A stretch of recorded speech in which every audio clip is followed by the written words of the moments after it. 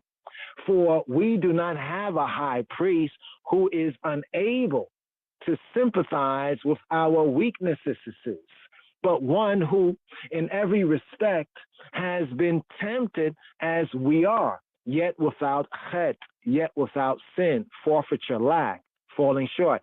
Make I and I then with confidence, boldness, draw near to the throne of grace, that we may receive mercy and find grace to help in time of need. Last part right here on the paroket, the rending, the ripping of the veil into. It represents then two major things.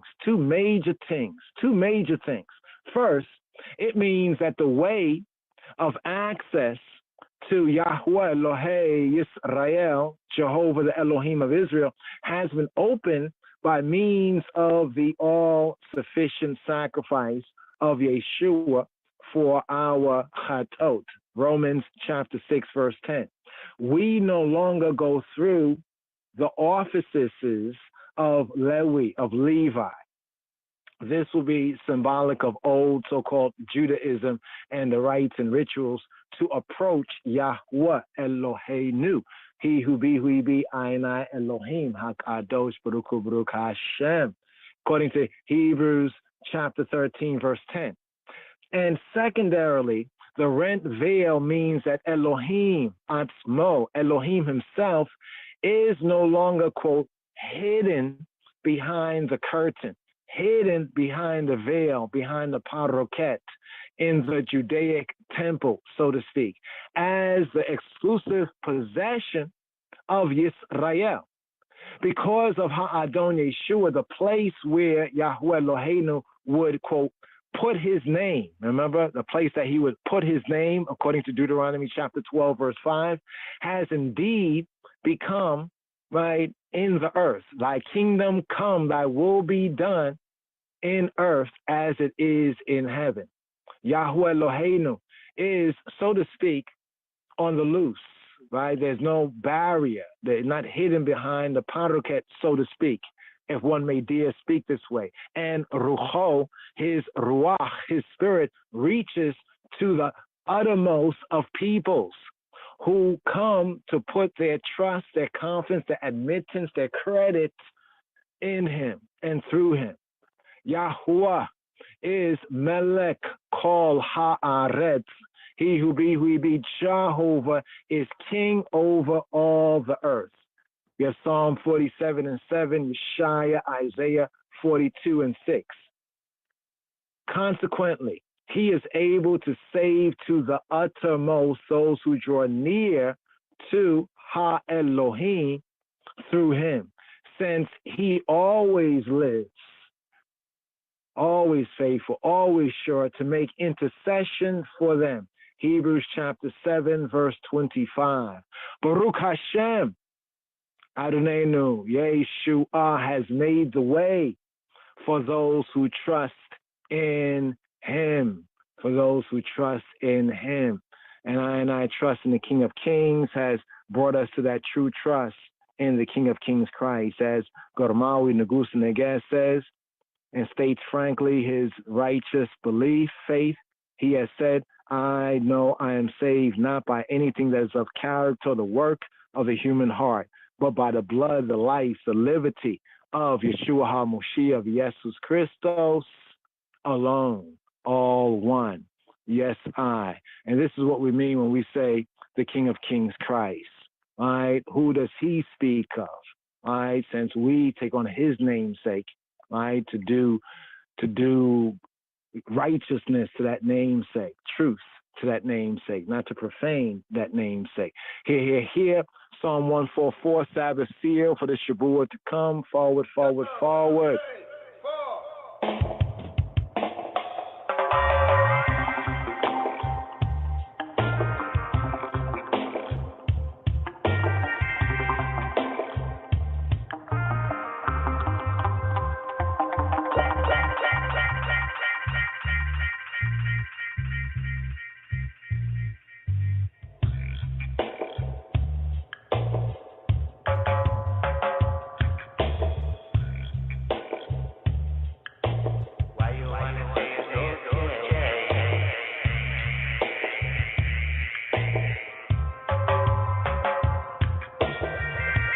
Psalm 144.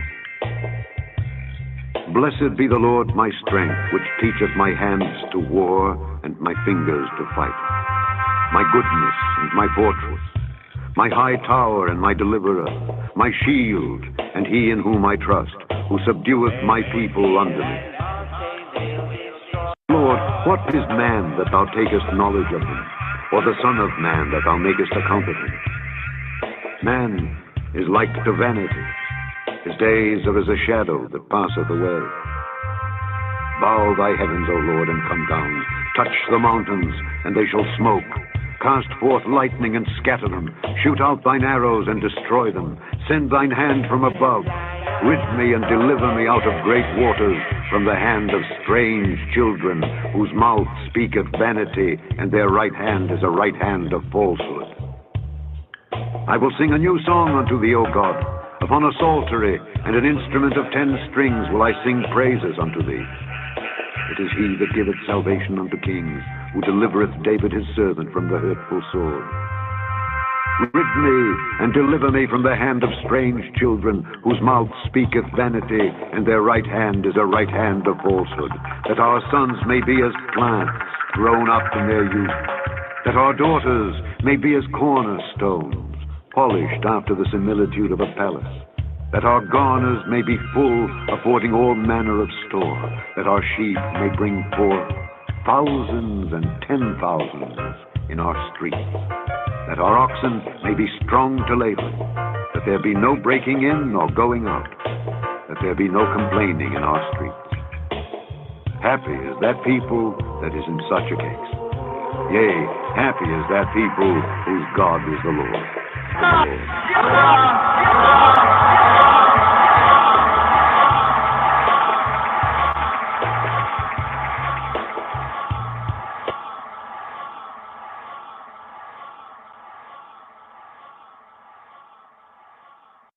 Shavua Tov, a good 7, good strong, sabbatically speaking. Yes, Shalom, Chaverim, Shalom. Give thanks.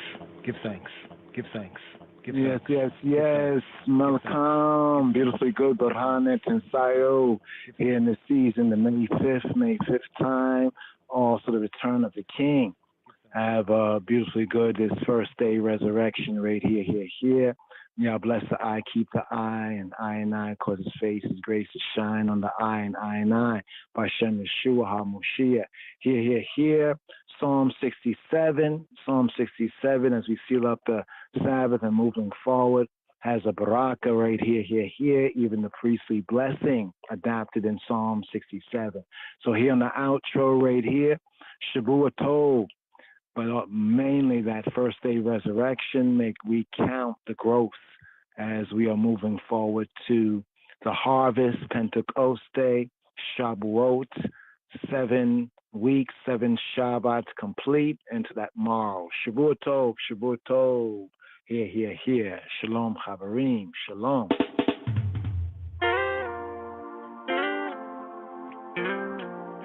Psalm 67. God be merciful unto us, and bless us, and cause his face to shine upon us. Selah.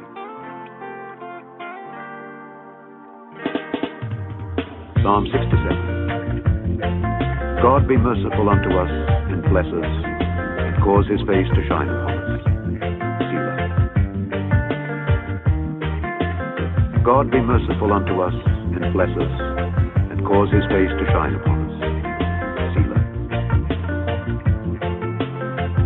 God be merciful unto us, and bless us, and cause his face to shine upon us. Selah. That thy way may be known upon earth, thy saving health among all nations. Let the people praise thee, O God, let all the people praise thee. O let the nations be glad and sing for joy. For thou shalt judge the people righteously, and govern the nations upon earth. Selah. Let the people praise thee, O God, let all the people praise thee. Then shall the earth yield her increase, and God, even our own God, shall bless us. God shall bless us, and all the ends of the earth shall fear him, shall fear him, shall fear him, shall fear him, shall fear him, shall fear him.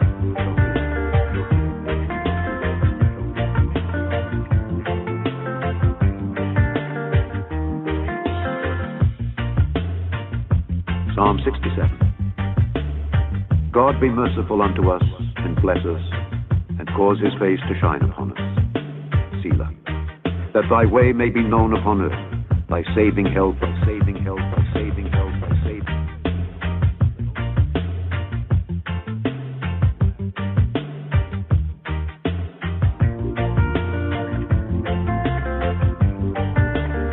Psalm 67. God be merciful unto us, and bless us, and cause his face to shine upon us. Selah. That thy way may be known upon earth, thy saving health among all nations. Let the people praise thee, O God, let all the people praise thee. O let the nations be glad and sing for joy. For thou shalt judge the people righteously, and govern the nations upon earth. Selah. Let the people praise thee, O God, let all the people praise thee. Then shall the earth yield her increase, and God, even our own God, shall bless us. God shall bless us, and all the ends of the earth shall fear him, shall fear him, shall fear him, shall fear him, shall fear him.